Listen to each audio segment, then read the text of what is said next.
Welcome back to another episode of Achieve Depth Radio. I'm your host, Dr. Craig Davies, and today we're in for a treat. I am joined by a good friend and colleague and one of the brightest minds in sports medicine, Dr. Ara Suppiah. Ara is probably one of the foremost experts in the field of sports performance and medicine when it comes to golf and tennis, but he also has a vast amount of experience working with athletes from all types of sports, from track and field to European football, also known as soccer, just all different sports. He is the man. One of the things we're going to talk about today is how to adapt your training and recovery so that you find the right balance to make sense to allow you to achieve the best results for your time and energy you're putting into it. We're also going to look at how do we adapt our training as we get a little older, because even though we're getting to our 30s or 40s, 50s, and 60s, we're still athletes at heart. We are all athletes as we go about our day-to-day business. And how do we adapt the stresses we're putting on our body to allow us to maximize our results and maximize our performance? And then lastly, and really one of the most important aspects of our conversation, is we look at how do we adapt our medical programming and our wellness programming to a personalized level. All too often these days, we are stuck being part of a car wash type mentality where we're just pushed through the medical program, and it's just not a way to lead to success for the individual. So we're going to look at what we can do with your medical practitioners. Also, more importantly, what can you do at home to ensure that you're going to get the best out of your life and be the healthiest and best performing you that you can be. Again, this is Dr. Craig Davies, and this is Achieve Depth Radio. Hi there, welcome to another episode of Achieve Depth Radio.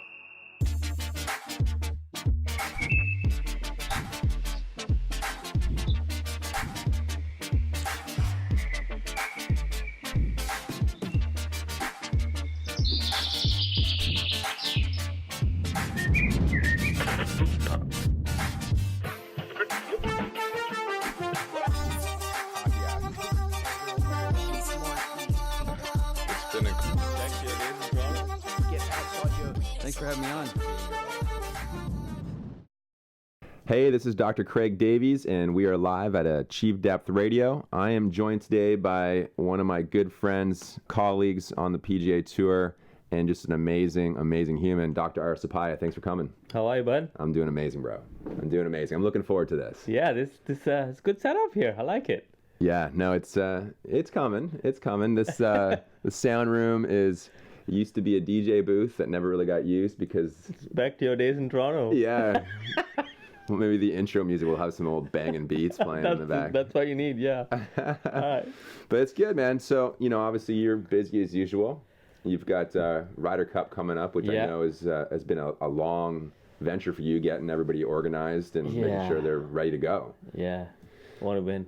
Yeah. I honestly, it's happened same in Medina. The same thing happened. And it's not Medina, Hazeltine. And that coming up to it, that week before, 2 weeks, it is brutal, dude. I don't sleep. I'm stressed. I just want to win so badly. I'm like, no, we need to win. So, that's awesome, yeah. So, for those who don't know, Ara wasn't born in the U.S., so you had a little bit of a different background growing up than most people had here, or for myself, growing up in Canada. Yeah. Can you give us a bit of a feel, being from Malaysia? Yeah. Right? Things obviously were different, especially back then. So when you were growing up, getting into schooling and then into you had a career as a high level tennis player when you're in your late teens and moving forward. So what was it like from a training, a health, and a wellness standpoint over there? And how would you describe some of the differences compared to Western medicine and Western society these days? Man, that's going back a long time. Yeah. So, think about it, right? People hearing this, they probably can't relate to this. There was no cell phones. Right, exactly. There was no internet. Yeah. There was nothing really. Mm-hmm. And, I grew up, most of my time was spent outdoors. My mom was a school teacher. She's retired now. My dad died when I was young.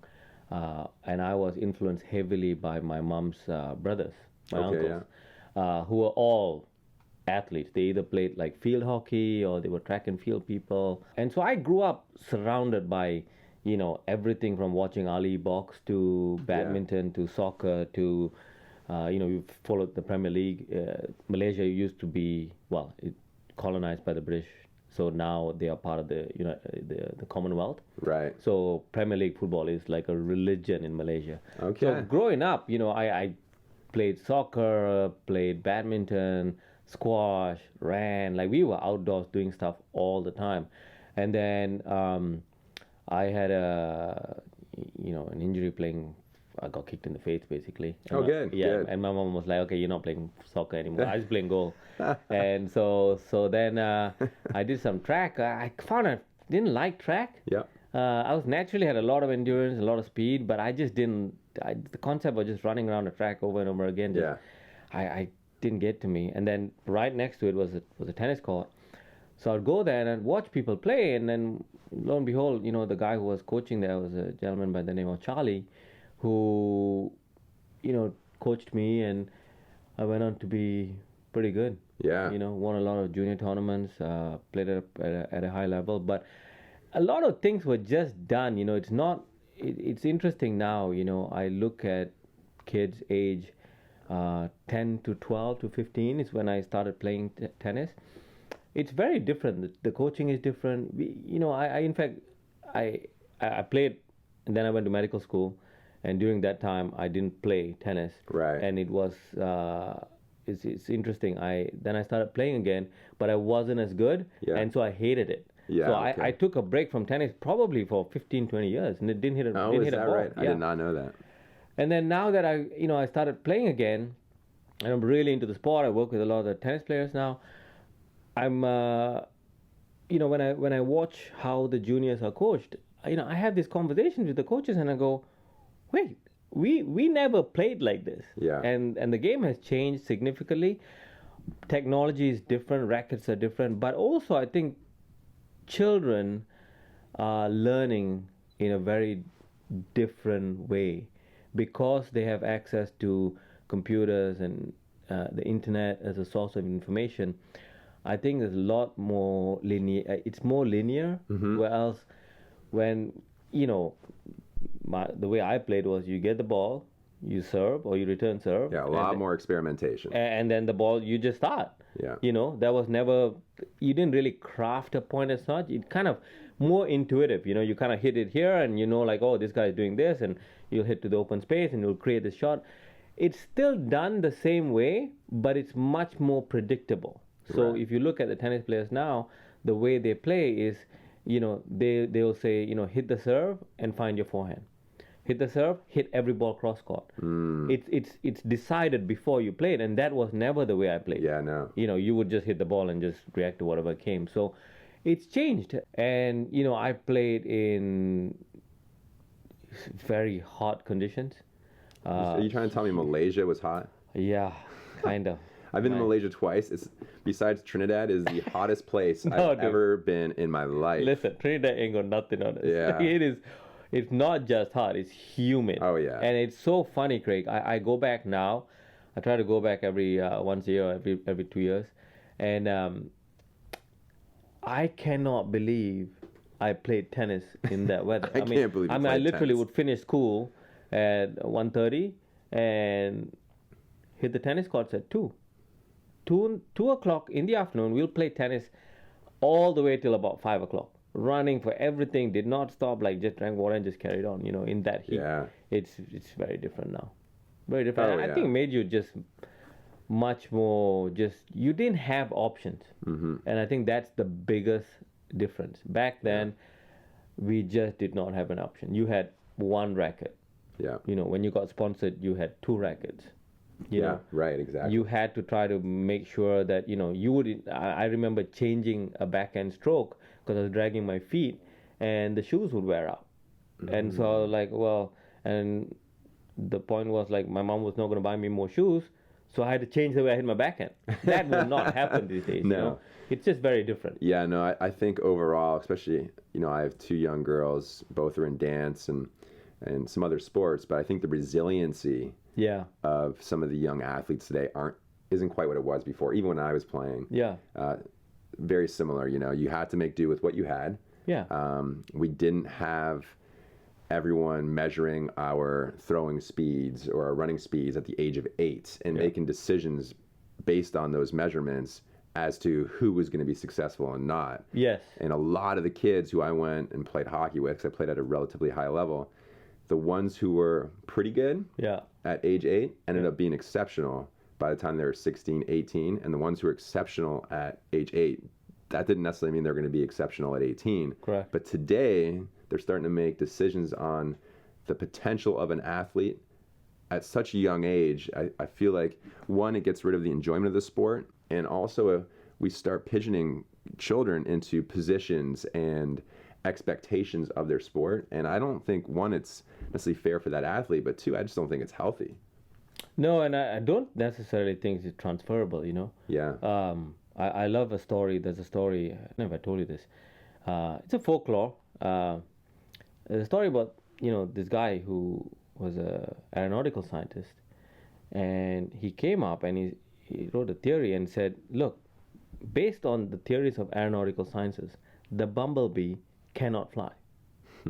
The shape is different, the drag is different, the wingspan to width ratio is different. But no one told the bumblebee that. Right. So it flies. So I figured it out, yeah. Yeah, so I do believe that is, I'm all for studying numbers and looking at data. I do think that makes things a lot more predictable. Yeah. But I don't think that it is the best predictor of outcome. Yeah. Because there is something called the ability to endure. Absolutely. There is something called will. And we haven't, and I hope we never do, have the ability to measure that. Right. Absolutely. That's something that you see. Someone like Nadal, for instance, you can measure his ball speed, you can measure how quickly he steps on one foot, you can do all that stuff. His heart, you cannot measure. Yeah. But when you see him play, you know he's got a huge heart. That makes complete sense. So, and that can be cultivated. I've seen kids who didn't have a heart, and then something changes in them, and then all of a sudden they are willing to go out there and take a beating. So it's a lot to be said for that. Just go out there and try it. Well, I think, for a lot of people, they have to find a reason to be willing to accept, like you said, a beating or to grind, right? I think if you look at some of the guys that I've worked with, let's take two guys who ended up being the top ball striker on different years on the PGA Tour as a whole. So the entire year went by, and at the end of the year, these two were considered or measured as being the best ball strikers on tour that year. One of them was Hunter Mahan. And one of them, Graham DeLaet. Yep. And then we have other guys who have done that too, but these specific two players. Hunter was a ball striking genius in essence since he was a junior. Like, he hit the ball, and everyone I've talked to who played against him as a junior said he just didn't miss fairways or greens. He was just exceptional from a young age. Yeah. And, went in, played college golf, was exceptional college golf, came out on tour, was exceptional. So he's had a career that if you measured him at that young age, that would give evidence to say, hey, measuring at a young age shows later success if you looked at him. Correct. But then you look at Graham DeLaet, he only got one scholarship offer to university. He took that scholarship offer, and when I talked to him, he said he didn't realize he had a chance of having a golf career until the end of his collegiate career. He might even said it was his 4th year before he thought, hey, this is a possibility. And then he ends up being the top ball striker on the PGA Tour so many years later. So if you measured him at a young age, specifically for golf, he wouldn't have been necessarily on the radar of expectations of being a great player. And for a while, he was the top golfer out of Canada and had a great career. And once he gets back from this injury, will continue to have a great career on the PGA Tour. But if you look at their childhood, and if you just measured them during childhood and determined who was going to play what, one of them would have probably played on tour and one of them wouldn't. Exactly. And, there's a saying, I think this, Anthony Robbins, said this. And he said, people often overestimate what they can achieve in 3 months and underestimate what they can do in 3 years. That's beautiful. And Justin Rose, who just became number 1, I was on the phone to him very shortly after he lost in that playoff, Yeah. But, he clearly became number 1, and I was like, I was going to text him, Craig. Yep. And I was like, this is not a text. call this guy. Like you've known this guy for 10 years, Yeah, a long time. So I called him, not expecting him to pick up, but he picked up, and we chatted for a while. And, he said something that just summed it up for me. He says, taken me 20 years to get to number one. Right. Yeah, But it's just amazing. a constant grind. Some people get there sooner. They have certain gifts. Some people can get there and stay there forever. Some people just take longer to get there. Yeah. So that part of the human we have not measured. And I sincerely hope, we never measured that, because that's what makes humanity such a beautiful subject. I agree. And it makes sports exciting, because that's what, if sport was just determined based on measurements, you'd be able to determine who's going to win every game every time, and you can't. You cannot do that. Right? There's so many variables. And, Rosie is a great example. So, he went out as an amateur and placed very high in his first Open championship. Yeah. And then I can't remember how many it was, but I think he missed his first 20-ish cuts in a row. And for a lot of people, that's devastating. It's devastating for him. Yeah. He still lives through that nightmare. He misses 2 cuts in a row, and that scar tissue is right there. Right. But he's learned to deal with it. That pain doesn't go away. You just learn to mold it, so it doesn't control you as much. Yeah. Well, what's amazing, actually, talking about cuts, if I'm not mistaken, again, so he missed the cut at the first playoff event. Yeah. I think it was the first one. First or second. First one of those. Anyway, yeah. First or second. Yeah. And that was his first missed cut in a year. Huh. And then he came to number one and almost won the next tournament, or the 2 tournaments later. Yeah. Which is amazing, right? You have a guy who just wasn't able to make the weekend. Yeah. And then through resiliency, through having that drive, went home, said, I'm not going to do this again. Came out and pretty much took it to a playoff and almost won the event, which is incredible. Yeah, and I think golf is unique like that. If you see tennis, for instance, right? You look at track and field, you look at tennis, you look at soccer, NFL,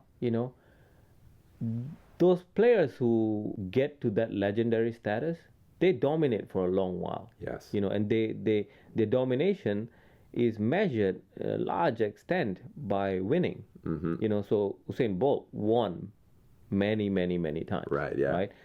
Federer, Nadal, Djokovic, they dominated the sport. Like if you go back and look at McEnroe and Lendl, they dominated the sport. They won a ton. Bjorn Borg won a ton. Okay, Ali won a ton. Golf is interesting. They don't necessarily have to win. It's more consistently. Like you got to play consistently throughout the year. Right. And you can dominate the sport like that. But at any given time, the greatest player in golf may not win. Absolutely. Anybody there can just have a day and just break out and just win. What the greatest players in golf do is they are very predictable in their success. Their consistency level is so high, so their average is so much higher than the other person's average. So when they have an average day, they're still going to beat majority of the field, not necessarily convert to a win though. You know what, you just you brought up a good point there, where you talked about sort of the legends in their sport. Right? The people who were legendary in their sport, as you said, won at every level consistently once they learned how to win. So they may not have won, like Muhammad Ali may or may not have won every fight at the age of 10 or 12 that he had in the schoolyard. Maybe he did. Who knows? I know some fighters that did not win, like Georges St. Pierre is an example. When he was in grade school and early high school, he was bullied, and he was not the guy going out and winning fights and doing everything else. But that's what drove him to become great, potentially the greatest mixed martial artist ever. Right. But what I think is interesting about golf, and when you talk about it, I look at players who are amazing at a young age, who win the U.S. Amateur, for example, who do these wonderful accomplishments. Including players that I've worked with in the past. If you look at guys like Danny Lee, you look at Ben On, who I work with now, and the list goes on and on. The problem with a lot of the players now is that they turn professional at such a young age. One, because financially, obviously, you can make a lot more money turn professionally than not. And, Sung Yul No is another example, who was an unbelievable golfer, won his first tour, maybe in Malaysia, actually, at age 18 on the European Tour. Oh, did he win there? I think that was his first win. But, so these are guys who turn pro at the age of 18, amazing players, top players in the world at that age, but never continued to play amateur golf, never played collegiate golf, and all of a sudden played against the best players in the world and never learned how to win. Yeah. Whereas you have players like Jordan, Ricky, all these other players who are consistently kind of placing in the top. Tiger. They went to college, learned to win. Tiger said that. Tiger said, you want to learn to dominate junior golf. Right. Then go learn to dominate college golf. And then learn to dominate the pro tour. But we don't let kids do that anymore. Yeah. We try to push them forward. So fast. So many of my friends are trying to push their kids to an older age group because they're too good for their age group they're in. Yeah. And you know what I end up seeing? One, if it's a physical sport, the kid gets hurt. Yeah. Because let's be honest, they're not ready. No, the difference between 10 and 12 is massive. It's so big. And physically they're not. Mentally is a big difference. Yeah. And then all of a sudden, when you go from being a dominant player to being a third line or fourth line player, because the other players are just as good as you at that age, that's not great for building up your skill set, your confidence, and just your desire to be better, unless you're one of those exceptionally rare people who absolutely refuses to be beat down, and then you just take your beating for a year or 2 years and finally figure out how to move on. But that is not normal, and I think a lot of people's careers, specifically in golf, but in all sports, are somewhat destroyed by parents trying to push their kids, and coaches as well, pushing these young kids too far at a young age into expectations that they have as opposed to what the kids have. And I think that's something that needs to change. I don't see it happening anytime soon, unfortunately.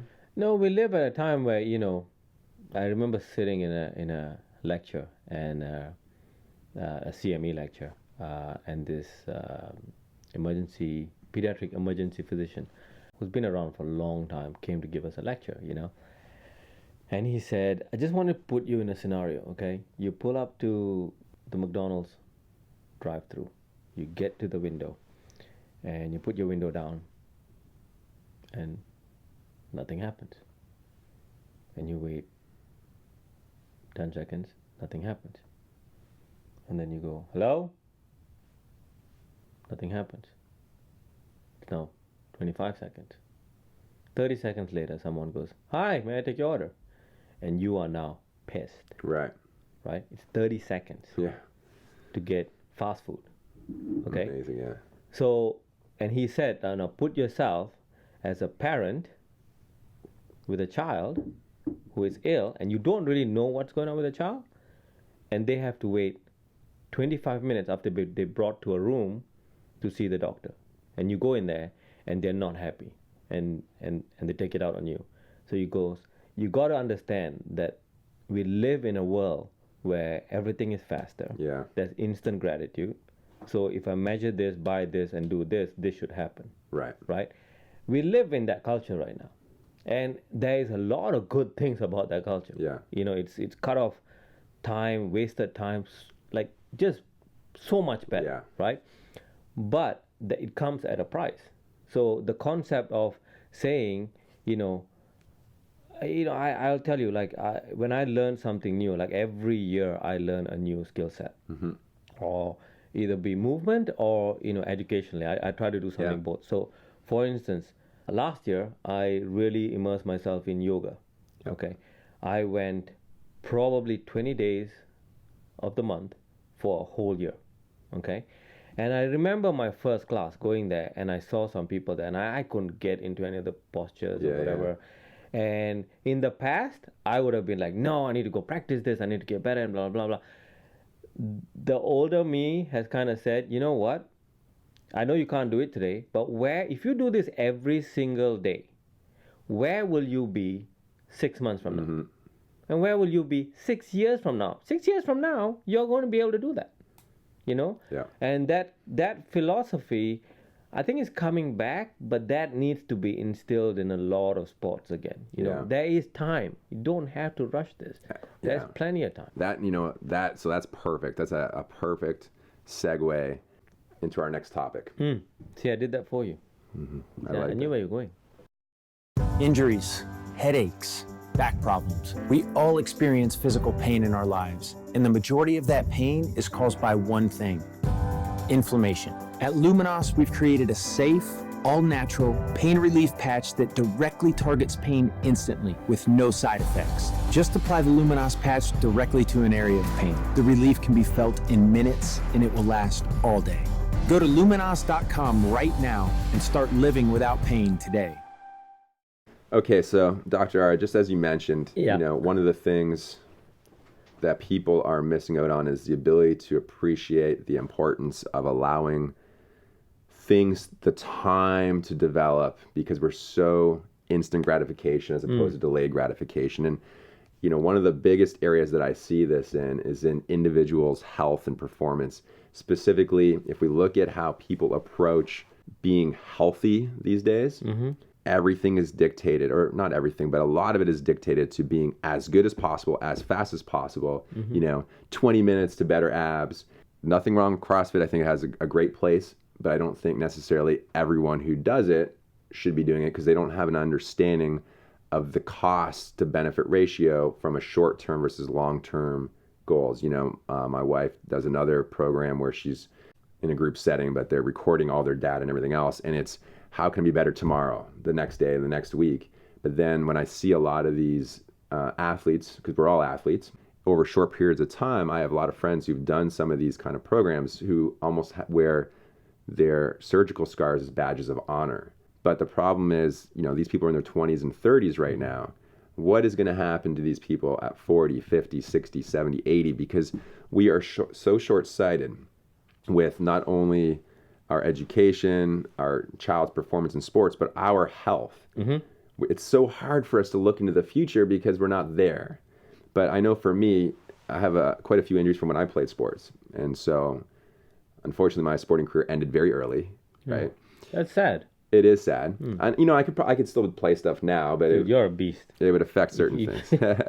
But, so I can recognize, because I've had 20 years between when I was playing sports at a super high level, and I continued to train at a high level, what I would consider a high level, for a while.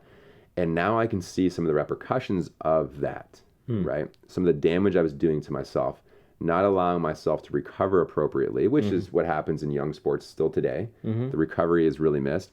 And my training was so focused on how do I look, how do I perform today, and every single day had to be better than the day before, which really, realistically, is not appropriate or likely or sustainable for a long period. And now my goal is, I want to make sure when my children have children that I can get on the floor and squat and play with those kids and be able to walk and function and hike and do everything I want to do for as long as I can, as late in life as possible. I want to be able to go hike mountains and do all these things when I'm a grandparent, and not be one of the people that you see getting pushed around Disney World in a scooter or a motorized scooter because they can't get out of the chair. And it's because it's too hot. It's too hot. Yeah. No, it's, all of a sudden. No, I hear you, bro. I hear you. So I see 250 to 350 patients, 250 to 350 patients a month in the ER, and I will tell you, I see this all the time. Yeah. It's a travesty.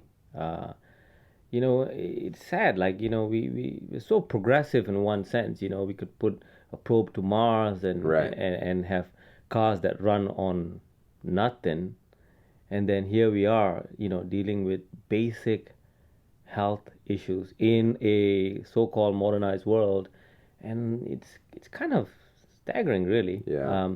I hear what you're saying. I actually feel what you're saying. It is true. When you're younger, you recover faster. Yeah. So the duration of recovery, the time needed to be spent in recovery, is almost automated. So, when you sleep, you recover, right? As you get older, due to hormonal changes, due to changes at cellular level, because, think about it, right? We were never meant to live the ages we are living right now. No. If you look at cellular programmed death, apoptosis, if you really want the word for it, right? We were designed to die. Right. We were all designed to die. But we live at a time where, there's a guy who recently published a book called Ageless. I don't want to be ageless. No. I have no desire to be ageless. And knowing that I am mortal, knowing that I'm going to die, makes me have urgency in my life. And it heightens the experience. Correct. Yeah. If you take the time Yep. to experience it, right? So coming back to this thing, yes, there's a lot of instant gratification. And I think, if you're learning a skill, okay, so let's say you're playing the guitar. Mm-hmm.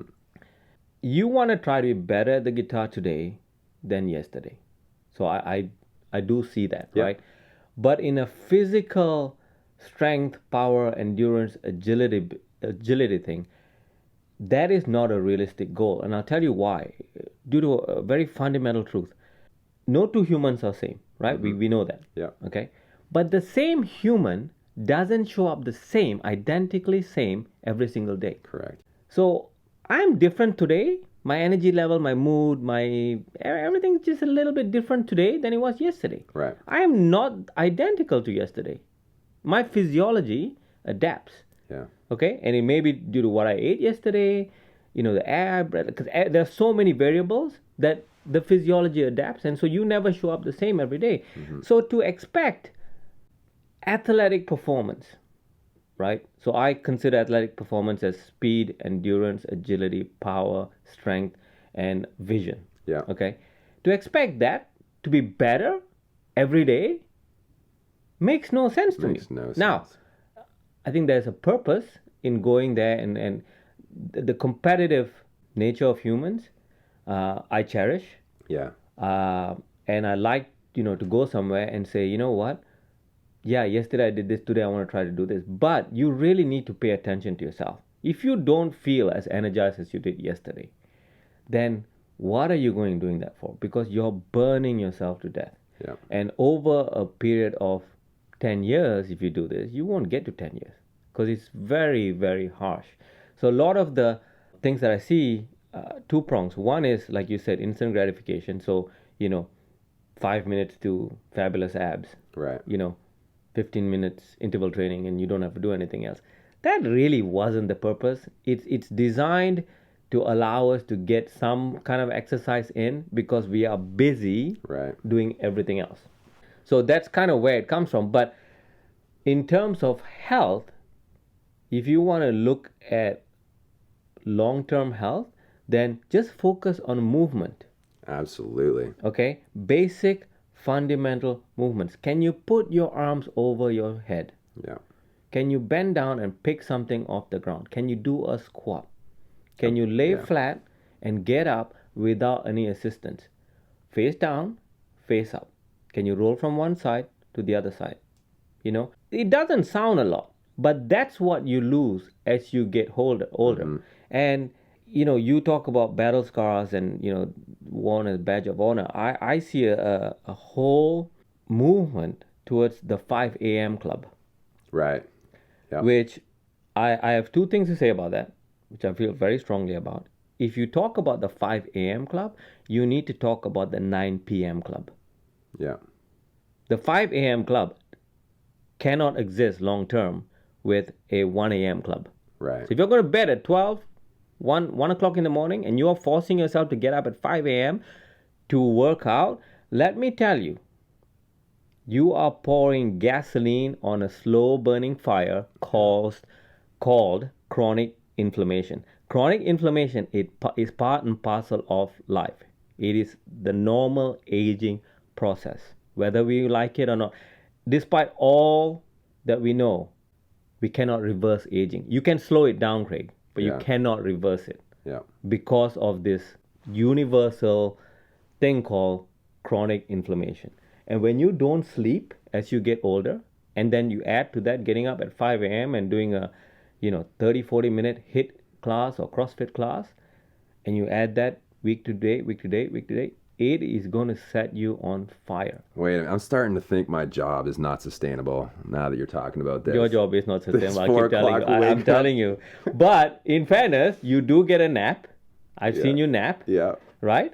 And many times when I've stayed with you guys shut it down pretty early too. Yeah. Unless Foley's in town. It's all Foley's. He's a bad influence. Don't listen to that guy. Yeah. So, so generally, so the 5 a.m. club, you need to talk about the 9 a.m. club. And also, listen, there is something called chronobiology. Okay? The ancient tribes have known this forever. Forever. You go back and look at the native Indians, the Inca tribes, the Ayurvedic specialties, the Chinese medicine. They talk about chronobiology, meaning there is we know about the circadian rhythm, right? Which is classically described as, wake up with the sun, go to bed with the moon. But within that rhythm, within that circadian is change. There are things, this is the best time to exercise. This is the best time to have sex. This is the best time to study. This is the best time to do stuff. Your body's hormonal cycles dictate when it's best to do all those things, right? Sleep is the same. So there are people who get up at 5 a.m., wide awake, feel great, go on and on and on, and then they, by 3 o'clock, they're like, I'm done.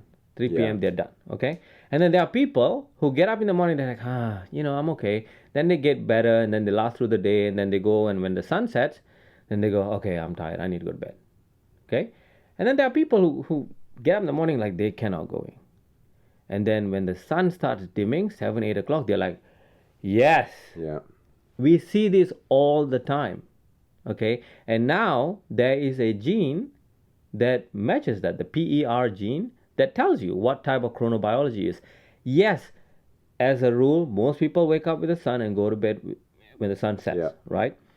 But there is a group of people that rule doesn't apply to. So having this 5 a.m. club as a badge of honor for everybody is going to make you very sick long term. And I'm telling you, if you are not the right chronobiology and you do this, your risk of diabetes, heart disease, cancer goes up significantly. Because 2002, the World Health Organization put sleep deprivation in the same category as cigarette smoking as a risk for cancer. So don't mess with this. Just, especially now. We measure everything. Yeah. Just find out what your chronobiology type is. Yeah. And figure out, whether you're a dolphin, lion, bear, or wolf. Well, you'd want the person who's struggling to get up in the morning but wide awake when the sun goes down. I want them watching the tribe at nighttime, right? Correct. I don't want someone who wants to get up at 5 a.m. Exactly. So when I ask the question, I was like, why would that exist?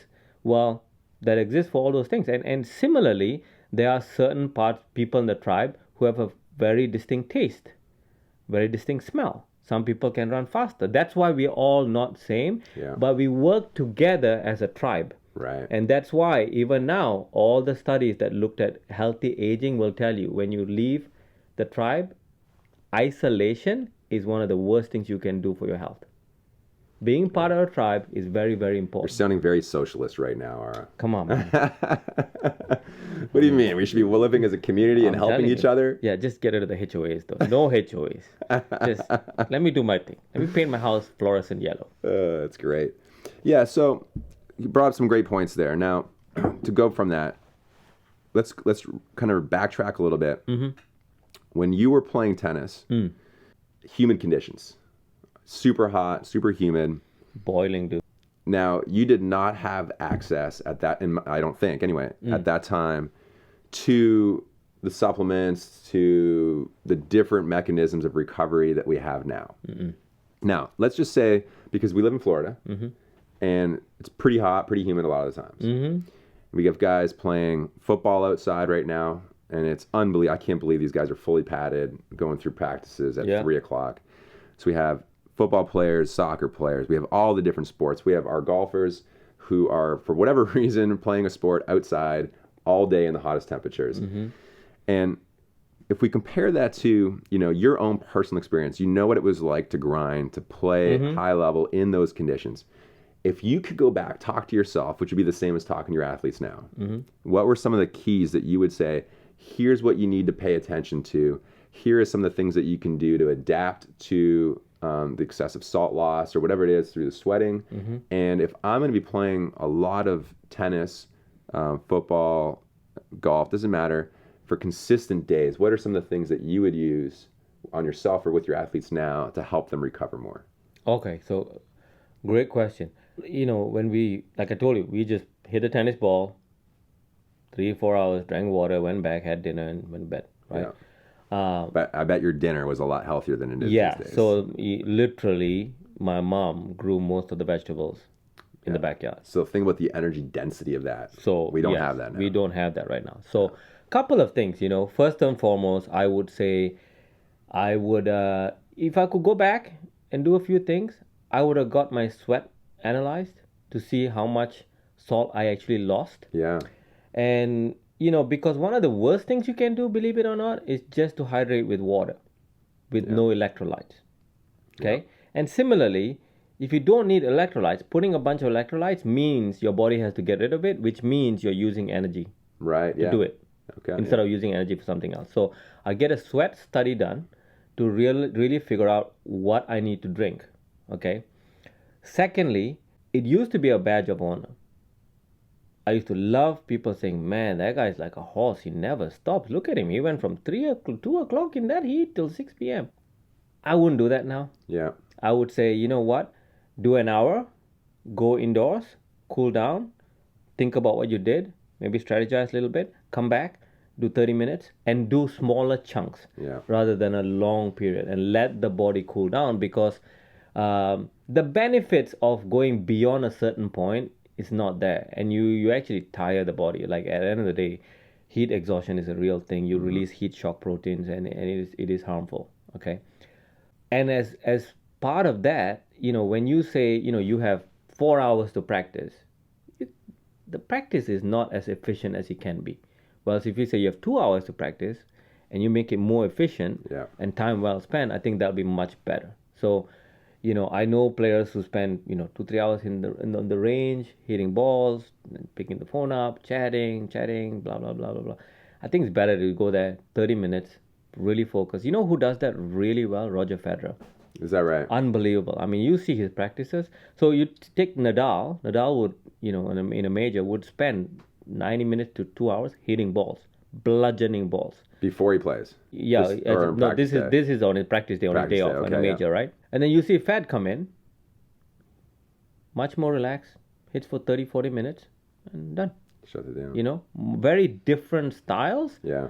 But boy, I wish our golfers would do that. Yeah. So, but again, it's based on the strategy, right? So someone who can just say, I want to do this, I'm going to work on this, and really be present, switch everything off.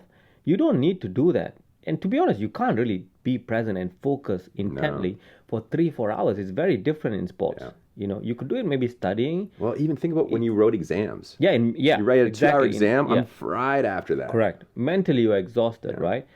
And if you add that level of exhaustion, 4 or 5 days, your performance will drop. Right. Okay. So one thing is, I would reduce the actual time in the heat into smaller chunks and actually get off the heat as quickly as I can. And then as part of that, I would force myself to become more efficient in what I do.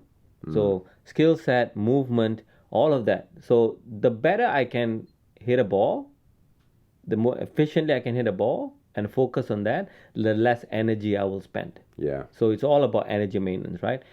And then finally, things like ice baths at the end of the day. Yeah. Normatex for compression devices. Yeah. Okay. Those two things, if I had it back then, I would have definitely done those, because they are like magic when it comes to recovery. Absolutely unbelievable. And that kind of stuff I actually like seeing younger kids do now, which is great. That's the beauty of having technology. Right. We didn't have physios massaging our legs and stuff. Now you can slap on a Normatec, put some at home. Yeah, put some Tiger Balm, put a Normatec, and you're good to go. And then get an ice bath. So things like that, I think, are things I would do religiously right now. Yeah, that makes perfect sense. Yeah. Perfect sense. So that brings us to part 2 of this, right? Is we're talking you performing as a elite younger athlete, and now as you're a little bit older, right? Yeah. You've matured a little bit. A lot older, Greg. So what are the things that we need to do? We kind of touched on a little bit before, because we mentioned that the recovery aspect of a young athlete is almost, overnight as they sleep. It's automatic. Right? But now you get a little bit older and you realize that we have a lot of factors in our life that aren't the same as they were Correct. when we were younger. The food's not as good. Water's not as good. We have more stress. We're probably not sleeping as much. What are some of the things that you think are the most important for us to key in on? So 2 things are personal experience, right? So now that I'm starting to play tennis on a regular basis, I noticed a few things. So I was always hypermobile, okay? Now I'm just mobile. Right. So I've become stiffer as I've aged, okay? Yeah. So you have to address that.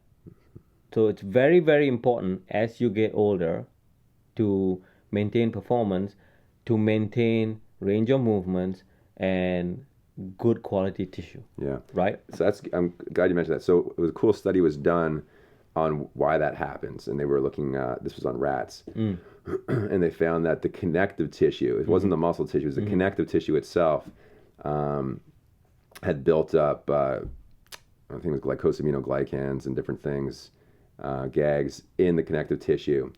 And, we see that similarly when people stop moving, this builds up more. So that's one thing. So like you said earlier, the more you move, the better you are. The second part is because those have glucose side or branch chains or main chains, they're showing that people who ingested, or these rats specifically ingested higher amounts of sugar in their diet, the less mobile they became.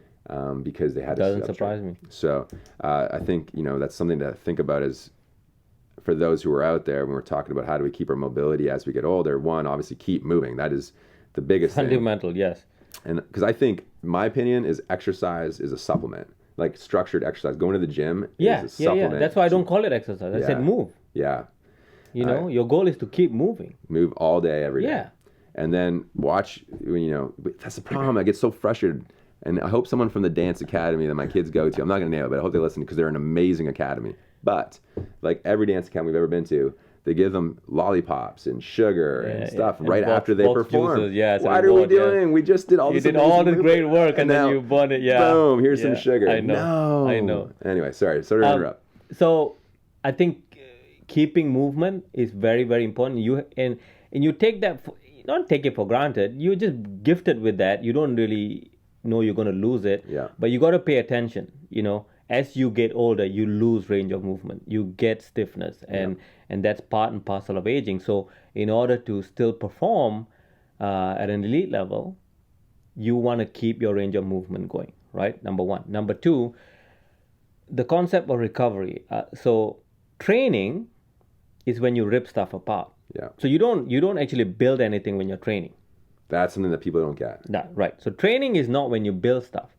It's recovery. The post-training effect on the body, it's a bit like trees, okay? If you want a tree, my mom used to do this. She would just get us to get the knives and whatever and chop down all these branches. And then 2 months later, the mango tree will be full of mangoes. Okay? Same thing. When you train, you rip stuff apart. But then you let the body repair that. Right. And as part of that, and the body thinks, the innate genius in the body goes, wait, what was the size before isn't enough now because we just hit with a harder load. And so you repair it in a way to adapt to the new load. So then you fully recover, and then you increase the load. You go through the process again. So training is not when you build size or anything. It's the recovery. So if you train but you don't recover, you don't get the benefits of training. And guess what happens? That's when you get hurt. Yeah, that is. So, okay, I'm old, right? So, wait. You're interviewing me. Like, come on, man. What? Yeah. So when I was first training, I'll never forget this. I was just starting grade 9. And I walked into this gym, and at that time it was an all men's gym. They had one lady who was allowed to work out there because she was a bodybuilding professional. Everybody else was male. So I'm signing up. I was probably 5'11" and 120 pounds, if I'm lucky, 115 pounds. Wow. Super skinny. I'm signing. I'm like all excited. Okay, I'm going to go work out. I'm pumped. And the way this office was set up is there was a door from the gym. The door opened into the office that was the hallway to get out. So this door opens, almost knocks me over, right? Because it was a small area. And this guy walks through the room, who I later found out was Greg Kovacs, who's not around anymore, unfortunately. But at the time, he was the biggest bodybuilder ever. Wow. Right? So he was 420 or 430 pounds out of competition, went into competition over 300, was a monster. Yeah. You can look up online, Greg Kovacs, ridiculous. I saw him preacher curl single arm 150 pound dumbbells, which is insane. But so anyway, this one arm on a preacher bench. So I didn't know he was the biggest bodybuilder ever. I'm like, holy crap, I'm gonna be him. Right, like I had any chance. I didn't know. I was not my levels of correlation weren't there. So, and we had no internet. Yeah. So I couldn't like Google who this guy was. No, we can't do any of that stuff, right? Yeah. So my sources of information at the time was Flex magazine and Muscle and Fitness and all that kind of stuff. I didn't realize everyone in those magazines had just got a pump on and also probably was using extra vitamins. Yeah. Didn't know. Yeah. So I'm reading it and they're like, okay, protocols for training, 22 sets of biceps. Oh my goodness. So I'd go in there and I'd spend an entire workout working these little muscles, right? Just go away.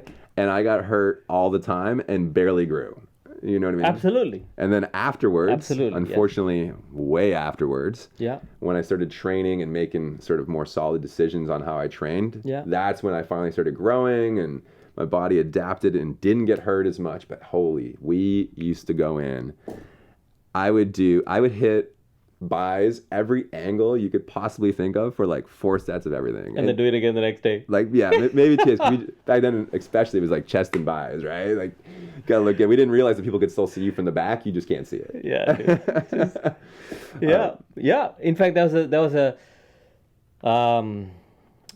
Pavel did mention this in his course. There was a ballerina who in Russia, wanted to become a professional ballerina, but they said her calves were too big. Okay. Believe it or not, okay? So she went to see, I think it was Professor Rakitansky. And he said, okay, very simple. Just do a bunch of these exercises and you do them every day.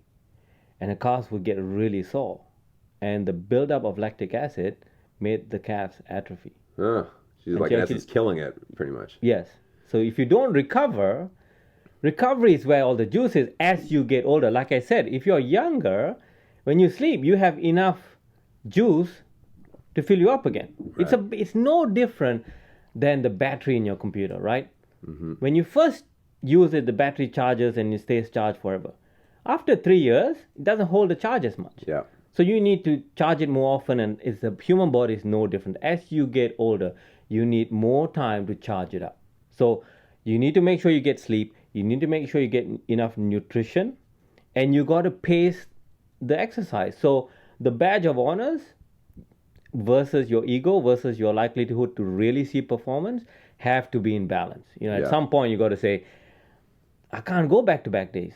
Yeah. I'm not fully recovered. And that's where things like measuring, we talk about measuring, right? So things like HRV are great now because it's a tangible way of saying, hey, you're not fully recovered. Still go work out, but tweak the exercise like this. Fit the program to your body, not your body to the program. And like I said, HRV is one of the best ways that demonstrates to me that I'm not the same person every single day. That's awesome. So that is going to bring us to another awesome section that I'm looking forward to talking about. Yeah. We'll do it in a second, but I want to talk about personalized medicine. Oh, perfect. Injuries, headaches, back problems. We all experience physical pain in our lives, and the majority of that pain is caused by one thing: inflammation. At Luminos, we've created a safe, all-natural pain relief patch that directly targets pain instantly with no side effects. Just apply the Luminos patch directly to an area of pain. The relief can be felt in minutes, and it will last all day. Go to luminos.com right now and start living without pain today. Okay, Dr. R. So this brings us to potentially the most important section or topic we're going to talk about today. All the others would not. No, they're all great. Oh, man. But now we're, for the person at home. Yeah. In what they can do. So we're talking about personalized medicine, which is something that, in my opinion, you're one of the best that I've ever met, probably globally. Oh, thank you. No, you're amazing at it. I've been fortunate to have many of the same clients as you have. And so I've been able to see how you work with those people. And you've kind of developed almost to a certain extent. Obviously, you do your emergency doctor work. You have your sports practice that is super strong and probably too busy at. Yeah. But you kind of at the same time, you have that sort of old school personalized family physician aspect to it, right? Yes. When people come to see you, they're not put through like a factory type setting. You're the car wash. Yeah, like the you're medical looking car wash. exactly. No, you're looking at them as an individual and taking that into play. So that is obviously how it should be. Current medical situations and same with physio and chiro and everything really don't allow for that unless you put yourself apart and go after it. But so from personalized medicine, personalized healthcare, personalized wellness and individual performance, how do we get into that? When you buy something in Amazon, right? You do it twice. The third time you go to Amazon, it goes, "Hey, Craig, we saw that you bought these. You may like this." Right. Right? Yeah. And quite often they are fairly accurate. And you're like, "Oh yeah, actually I do need that." Yeah. Or you even if you don't think it, really, you think I like that, and then you'll go, "Yeah, I did like that actually." I mean, if Amazon can do that with inanimate objects, why can't we do that with health? Okay. Personalized medicine is a buzzword now. It's all a big thing, but it's no different than the old school family physician. Okay, I remember in medical school vividly. I went to Liverpool Medical School, did all my clinicals, all this kind of stuff. Then we had to do our GP rotation, general practice rotation, and I did 6 weeks in a urgent care kind of setting in one of those clinics that everyone was like 10 minutes and bam, bam, bam, bam, bam. Then I spent 6 weeks with a GP in rural Wales. Wales. Yeah. The motherland. Yeah, your bloodline. Yeah. And I remember vividly this guy. Can't imagine rural Wales because urban Wales is. Listen. He had a little house, and his office was like part of a house kind of thing. And he would have 1 or 2 patients come and see him. Okay. The rest of the time, he would get in his Jeep and he'll do house calls. And he knew all the patients. And he knew the patient's kids, and he gave birth to so and so, and it was very interesting, and like I remember we drove one time, and like halfway through, another car comes up, he pulls the window down, she pulls the window down, she's like, they just chatted, and she's like, "Oh, when you're done with your so and so's calls, come over for a cup of tea." And I was thinking, what is this guy doing? Like, how is he being a doctor like this? Because it was so new to me. Right. It was always sterile boxes that we lived in. Yeah. So I did this for 6 weeks, and at the end of it, I knew that is an art form of medicine that was no longer in existence. Like somehow they took that away, and I understand why they did it.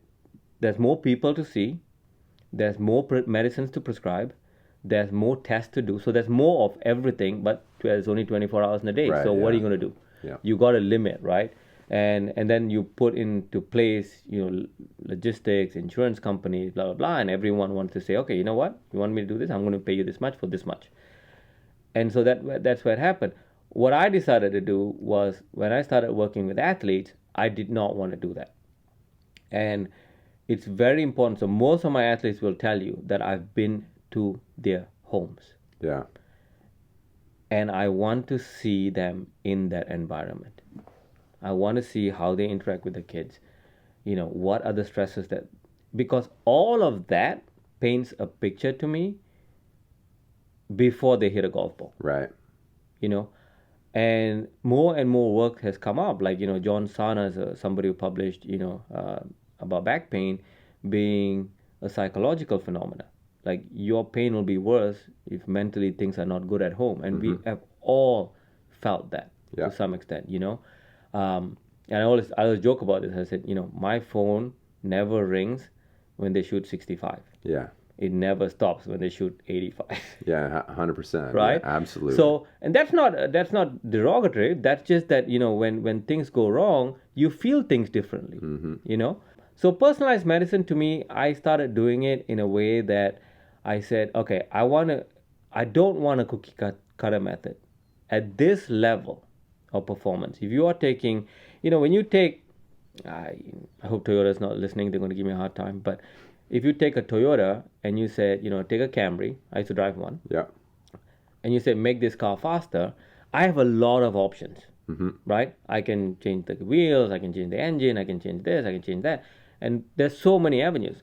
But if you give me a Ferrari and said, make this car faster, there's not much you can do. Yeah. It's very difficult to squeeze out 1% more of a Ferrari because it's already that good.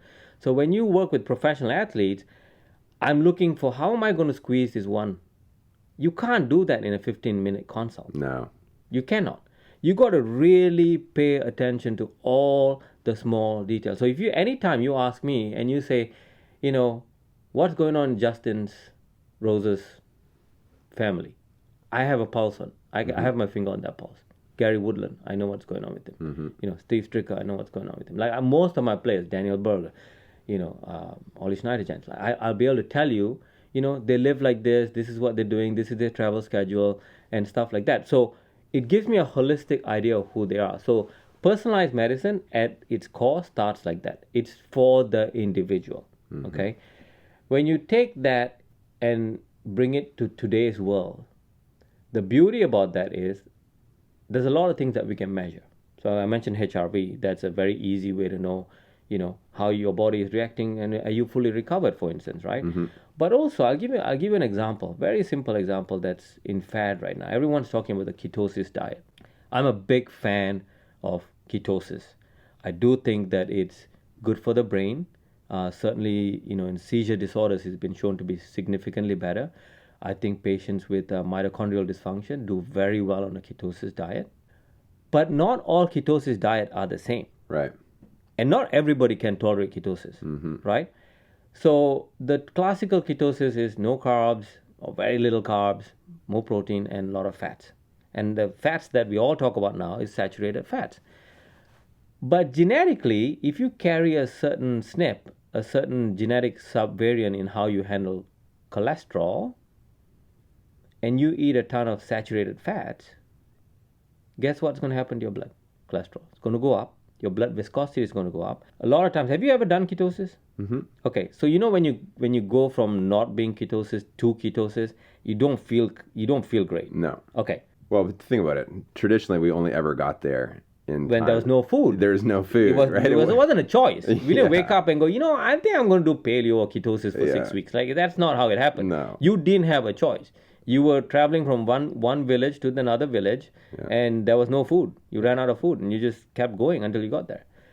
So ketosis, for instance, so if you say carry a gene that puts you at high risk of, saturated fats causing high cholesterol, increasing blood viscosity, then that ketosis you can't get with saturated fats. You should do that with monounsaturated fats.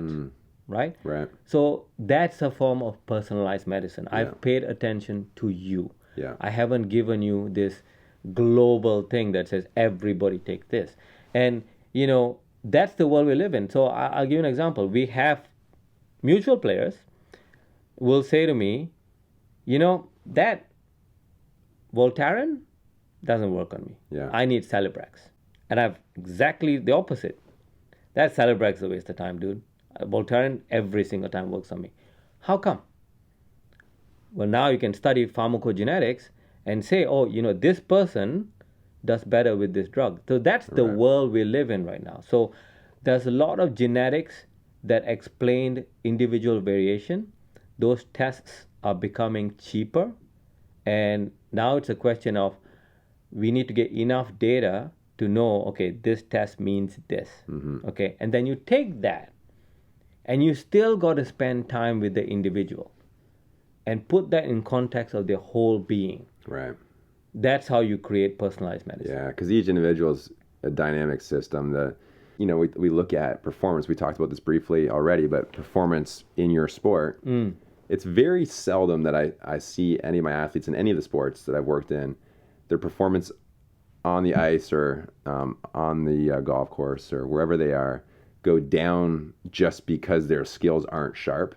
Obviously, there's ebbs and flows to every performance, but so often the decreased performance is a result of the environment away from the course. Yeah. Not allowing them to recover, not allowing them to be focused when they're practicing or playing, etc. And each person, depending on the environment that they're in, like you said, whether it's stresses at home because they're living a very big life, lots of bills, lots of people to manage. Or building a new home. Building a new home is a huge one that we've seen. Yeah. Sickness, all those kind of things, yeah. Or they're just not supplying their body with the nutrients and energy that it needs. You know, there's so many factors to it. Correct. And you've done a great job of, like, as you kind of broke down and went through, of understanding the environment that each of your athletes are in. And then from there, you can start to figure out why that environment has created the issues that you're now dealing with. And I think, you know, for a lot of people, when you're going into your physio or chiro, your medical practitioner, whoever it is, very few of them have the opportunity to understand or put themselves in a situation as you do with your clients.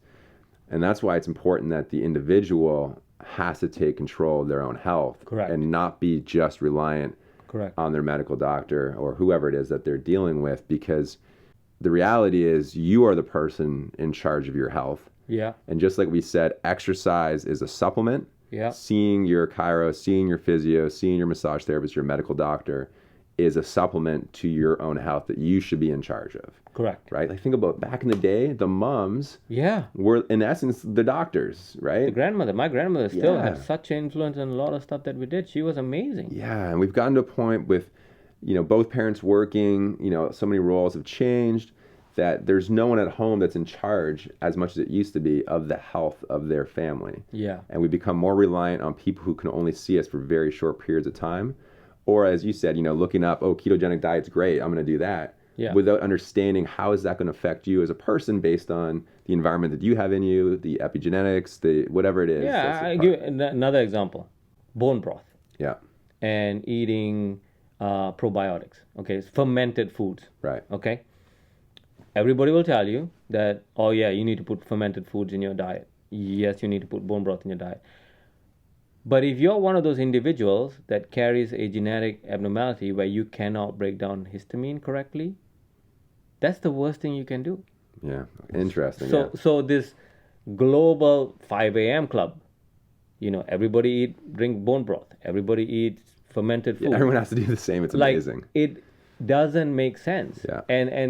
And it's okay, you know, and, you know, sometimes I feel like this, you know, the advice I gave 5 years ago is flipped now. Mm-hmm. And part of me sometimes feel like, oh my God, I'm such a fraud. Like, I was so wrong about this stuff. But I've come to accept, you know, like, if you buy a computer now, you can't wait until you buy the computer that is technology, like, up to date, because 2 years from now, that is going to be outdated. Absolutely. So if I plow into a specialty right now, like I said, I learn something new every year. Mm-hmm. I am completely okay knowing that what I know right now is probably going to be inaccurate 2 years, 3 years from now. Yeah. But right now, I need to get into it because this is what we have. Yeah. I can't just wait forever to say, the right time. There is no right time because it's always going to get better and faster and improve. Well, the amount of information that's coming out is coming out exponentially. If you thought of the graph, you know, I forget what the exact numbers is, but it's something like 99% of the world's data has been accumulated over the last 10 years.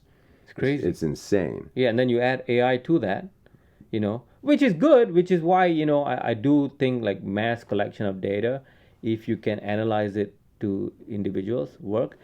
But again, you know, here's the biggest take back for me. And, you know, certainly like as a physician in a hospital, we are always governed by population data. Mm-hmm. You know, you'll say, well, 99.7% of times, this won't make a difference. Yeah. Okay. But if I lined up 1,000 people and I say, tell me the 3 people that's going to make a difference for, you can't tell me who they are. Yeah. So to the individual, the population data doesn't apply. Absolutely. That's why personalized medicine at that level, at any level, Any really, level, yeah. has to come into place. And that takes time, though. Personalized medicine takes a lot of time. Well, and people just don't listen to their own bodies, right? Correct. Well, as we said, we're so Correct. busy. Things happen quick. We're not patient. Yeah. Silence is gone. We don't have moments of silence. There's always noise and background. It's stuff. uncomfortable. Yeah. It's almost like, is everything okay? Well, you didn't say anything. Yeah. So, what happens, we talk about fermented foods and whatever. So, kombucha. I went on this kombucha kick for a while. And all of a sudden I realized that I feel terrible. Right? Good man. See, Yeah. this is perfect. That is a form of personalized medicine. Yeah, but it took me a while to get there. That's okay. That's okay. Yeah, but some people don't listen, and they're like, I don't know. Exactly. And so for me, I should have known this. I'm not that far from understanding this kind of stuff. Tea doesn't work good for me. Mm-hmm. But in my head, I completely had missed the whole fact that I'm drinking tea with my kombucha as well. Right? Just a complete mental, because I don't drink tea very often. Yeah. And remember, we did some food sensitivities and stuff. Tea came back as one of my red flags, but because I don't drink it, I never thought about it. And then I started drinking kombucha, and I was like, oh, my gut feels terrible. Yeah. And then I've had brain fog. See, it's interesting, right? Yeah. Here's a so-called probiotic that is supposed to be good and commercially available in every good health food store that everyone says you should drink, and you didn't feel good on it. Felt terrible. But I see, you stopped paid drinking attention to it. Yes, but this is why I think, when we're talking about personalized medicine, one of the things that I make sure I do as much as possible is I have moments of silence. Yes. So, whether you call it meditation, whether you call it breathing, whether you call it mindfulness, it doesn't matter. I do my movement sessions out by the lake in the backyard. That's my meditative time, right? Mm-hmm.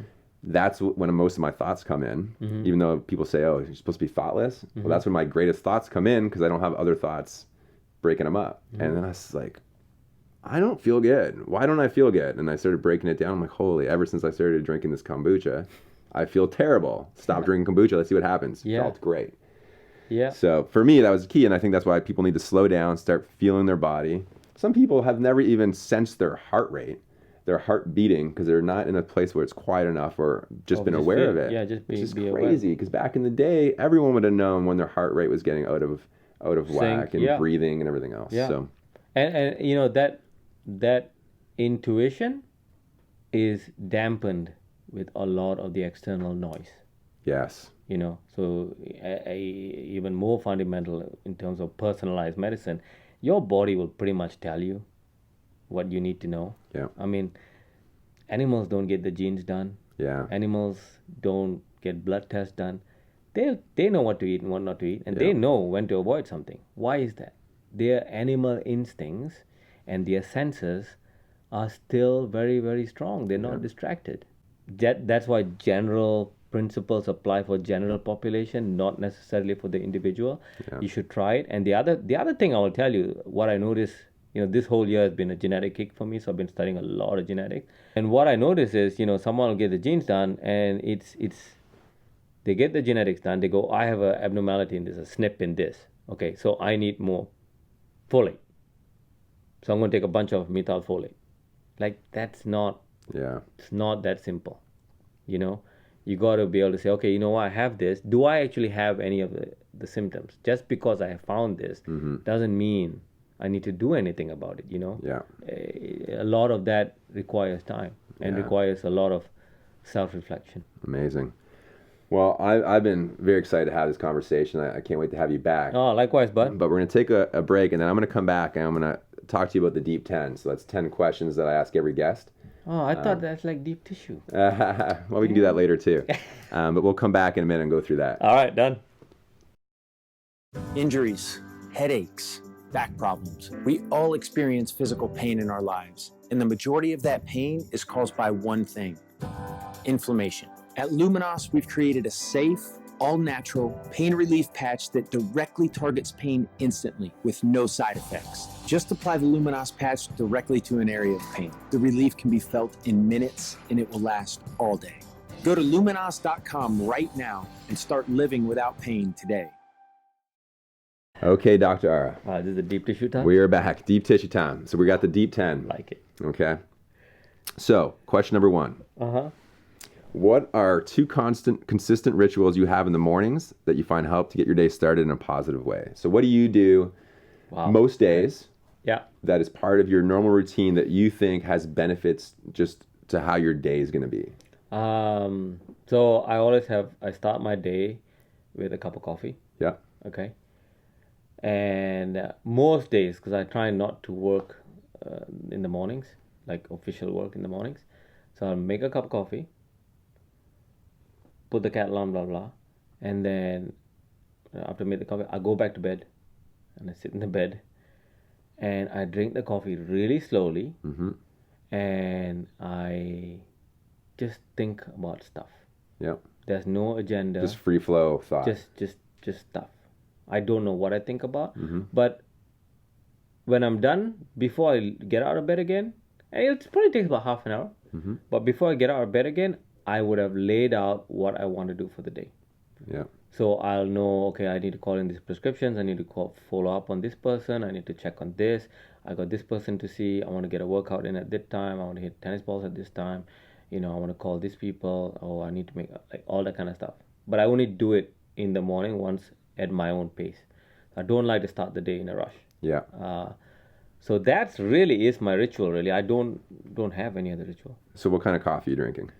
Not to say a brand, Yeah. unless you want to name a brand, but is it just a black coffee? Is it what do you put in your coffee, if anything? So what I do is I make most of the time I use a French press. Yeah. Ground coffee. Right now, the one I have is from Adina Singh, who's Vijay Singh's ex-wife. She gave me Kona coffee, Okay. so it's good. Yeah. One of those, and then I put in two things in my coffee. One is Bulletproof do this raw cocoa butter. Yeah.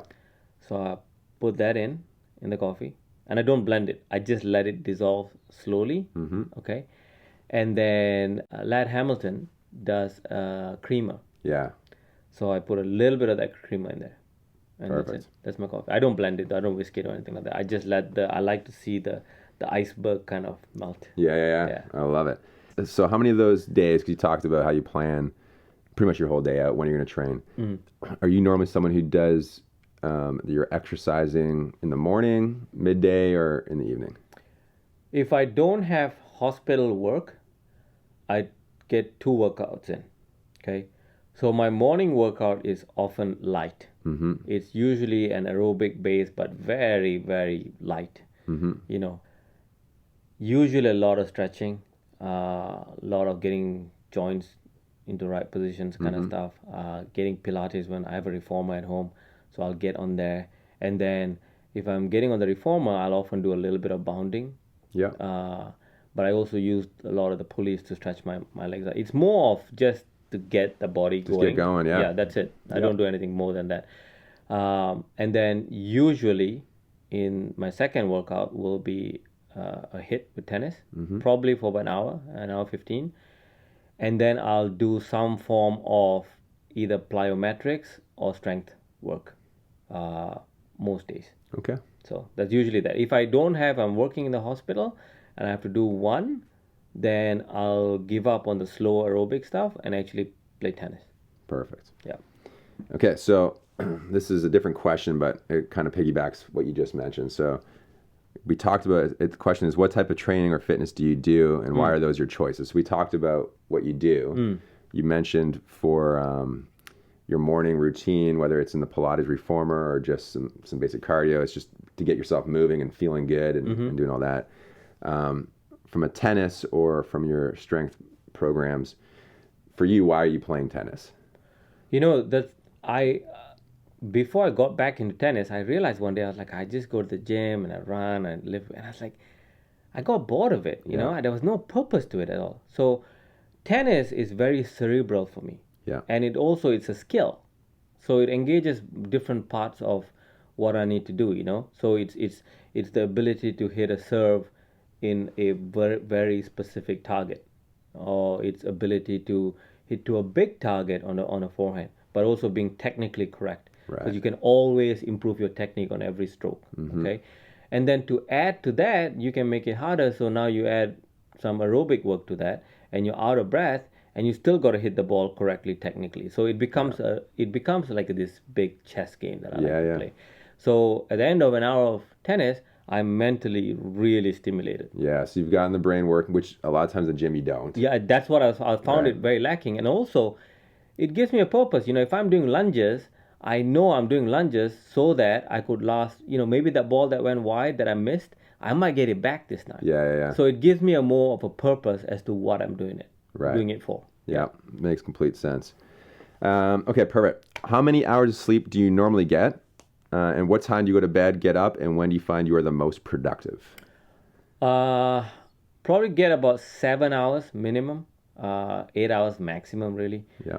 I don't wake up to an alarm clock unless on the very rare occasions I've got 6 a.m. shift. Right. In which case I have to get up at 5:30, which is so unusual for me. Yeah. But usually I'm in bed by 11:30, 12 at the most. Yeah. And then most of the time I'm up by, I don't, like I said, don't wake up to an alarm clock. I'm up just after 7, like 7:05, 7:10. Like it's crazy. It's always the same. That's just when it happens. Yeah, just when I just wake up on my own. Yeah. So 7 hours, I would say. And what was the other part of the question? And then, so based on that, kind of what we talked off camera with G is, when are you the most, for you specifically, when are you the most productive? Oh, okay. So for me, it's really interesting. I am the most productive for me is when I'm most creative, right? Because all the other stuff to me is busy work. Yeah. Returning emails, blah, blah, blah. It all got to be done, sending invoices, it got to be done. But I don't like doing any other stuff. The stuff that, if is like the nectar, like that's gold to me. Is unusually between around 9:30 at night and 11:30 at night. So right before bed. Yeah, I am like really good. Like I could read something and how I interpret and decipher that material is very different at that time of the day than if I did it at say 2 p.m. I also found I'm doing courses now, and sometimes when I do a course and I've got to do the quizzes to get through the next module, man, I'll whiz through them at like 9 and 11 at night. Right. So fast. But also I can read something and then look at it in a completely different light. During that time of the day, some of my best ideas, my best segments, my best lectures have all come from work done late at night. Yeah. And then, but when I'm done, boom, You're ready out. to go to bed. That's amazing. Yeah, crazy. Yeah. So number 3, do you practice meditation, breathing, or other similar mindful rituals? And if so, how often and where? I don't do the traditional meditation. Like I've tried that. I don't enjoy it. Mm-hmm. And so my idea of meditation is to let my mind wander and let things come in and go out. Just as and So that's kind of like your morning coffee routine in bed. So I don't have a plan. I don't try to work on my breathing or anything like that, right? Mm-hmm. So that's my meditation, if you like. For breathing, when I'm on the Pilates reformer, I'm really good at controlling my breath. Mm-hmm. Certainly when I'm doing yoga, I'm really controlling my breath.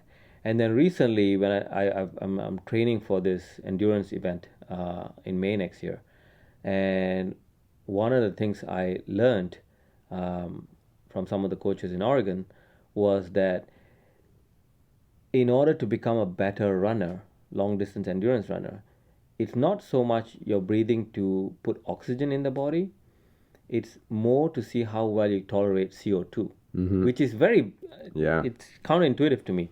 Yeah. So there's an app called apnea training, which is usually used by divers.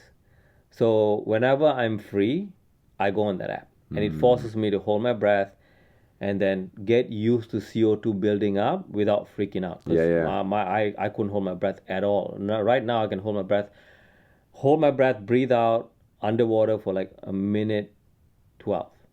Which, 3 months ago, I could barely do 40 seconds. Yeah, I went through Wim Hof's program. Yeah.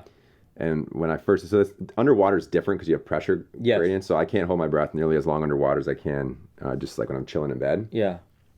Plus, maybe there's a fear factor of drowning. I don't know, internal one. Well, I go in the shallow pool, so. Yeah.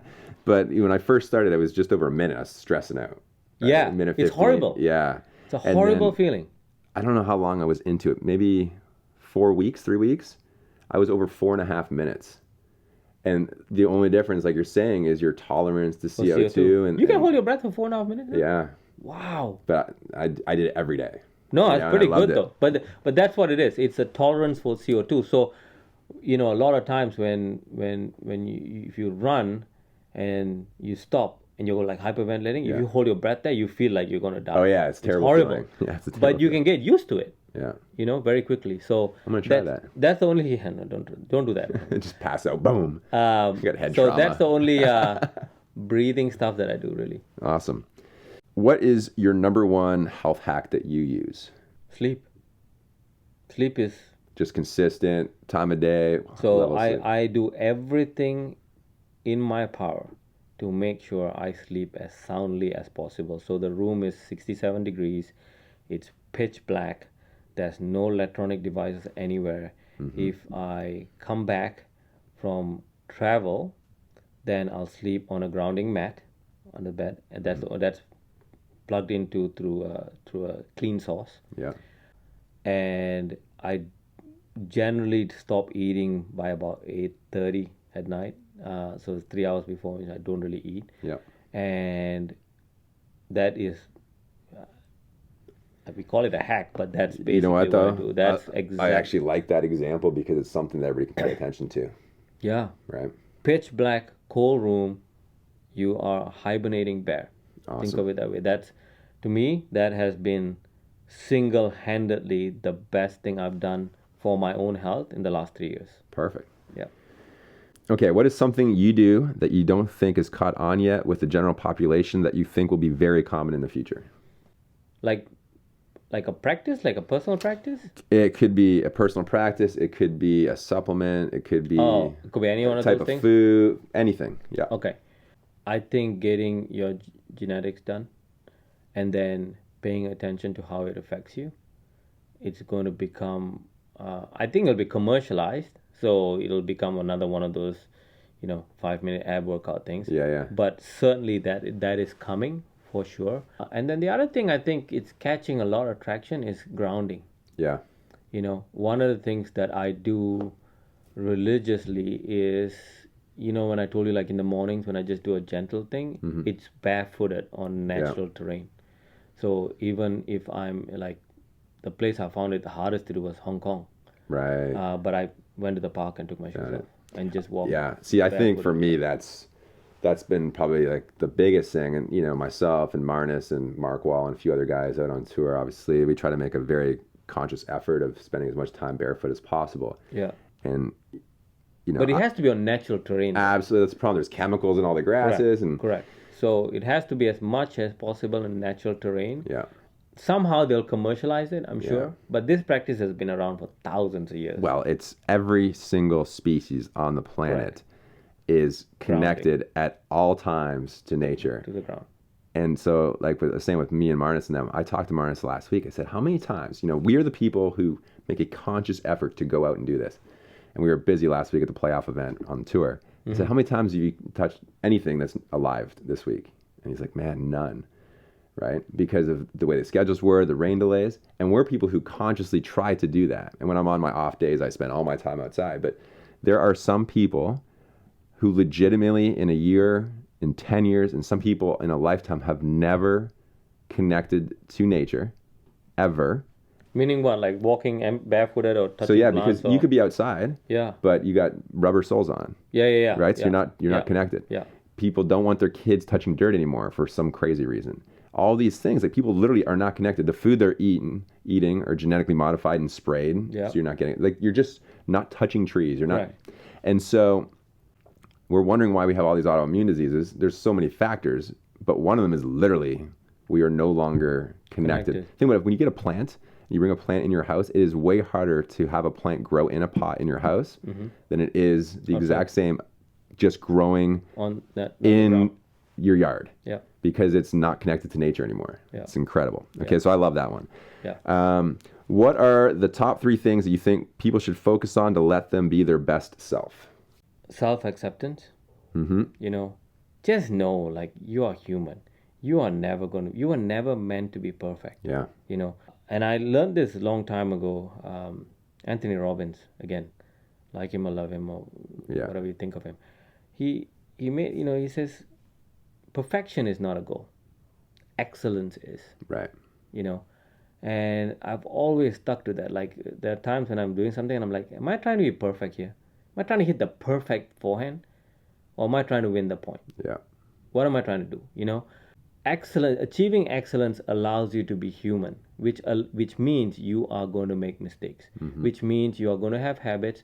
You're going to change. You're going to give something up, and then you're going to have bad days and go back to it. Like, you're going to say, I'm not going to have any sugar, and then 3 months later go on a sugar binge, and you're going to feel bad about it. Like, that's part and parcel of being human. So self-acceptance, I think, and self-forgiveness when you mess up, Yeah. is very, very important. Secondly, I think there's a saying, I think Mandela said this: hatred is like drinking the poison and expecting your enemy to die. Right. Okay. So letting go of, having someone that you hate and having that kind of energy and toxicity is only hurting you. So you have to find a way of cutting that off. So even if it comes to family, love your family. But sometimes you have to love them from a distance. Right. So removing the negative energy that surrounds you in your life, whether it's work, whether it's friends, whether it's things, is very, very, very, very important. Yeah, there's a lot to the negative frequencies, right? Correct. Totally. Yeah. And then the final thing I would say is work done by a lady by the name of Marie Kondo. Marie Kondo, Japanese lady who wrote an amazing book. I think it's called The Life-Changing Art of Decluttering. Oh, yes. Andrew has that book. Okay. Yes. So I read that book 3 years ago. Yeah. Okay. And you know how I talked about, your bedroom being blah, blah, all that kind of stuff. And I was like, really? I mean, is it going to make that much? So I went there, and her philosophy, if I were to sum it up, is very simple. If you don't love this, it has no place in your house. Right. Okay. Which when you first think about it, I did the same. I was like, no, that makes no sense. That I need pots and plates. Like, I need some stuff. I need utensils. Like, my mom was the same. Like, that doesn't make any sense. But as I went through my stuff, it is so crazy how powerful that is. So when you declutter, you remove a lot of noise around you. Yeah. So, like, especially in your bedroom, if there's less clutter, and it doesn't mean it's all lying around visibly, right? Yeah. But let's say you have a chest of drawers, and in that chest of drawers, a bunch of clothes that you haven't seen in 6 months and blah, blah, blah.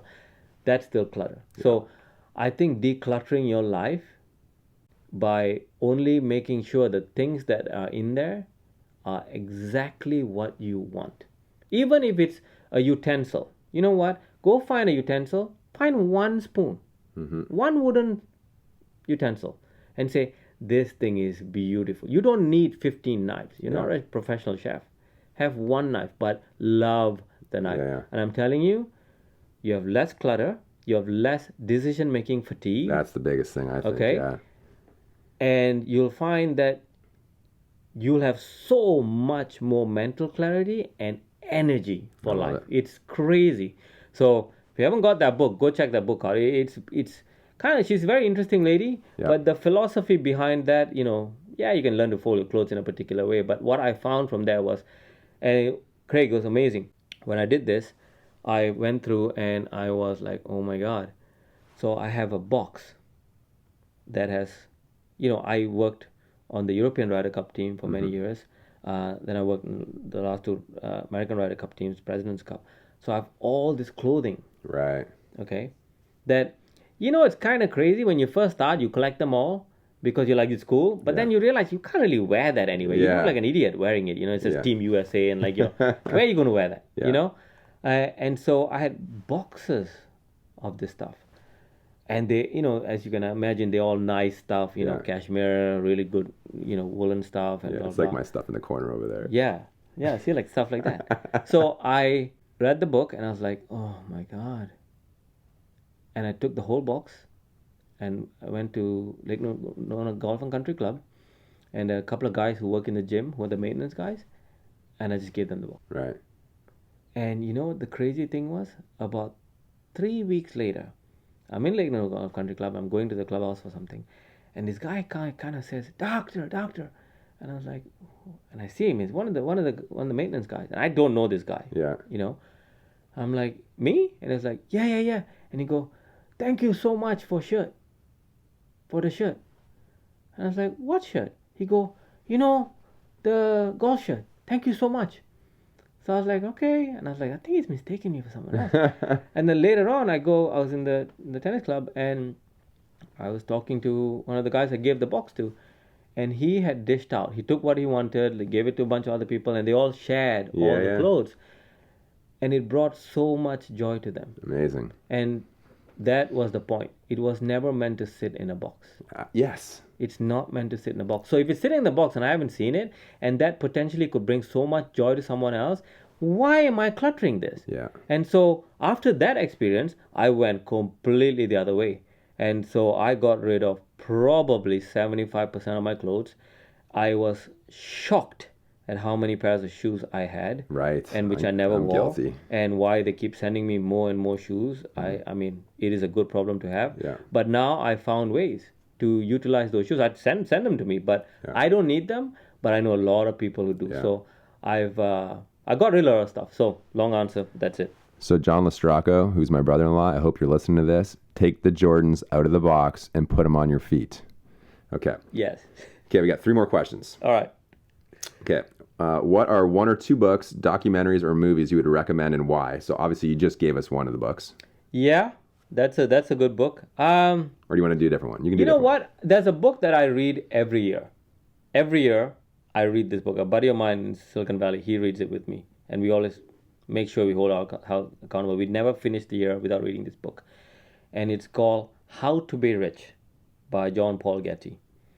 And it's a really, really good book to understand just everything from how to make money, how to keep money, how to invest in money, how to look at money, to philanthropy.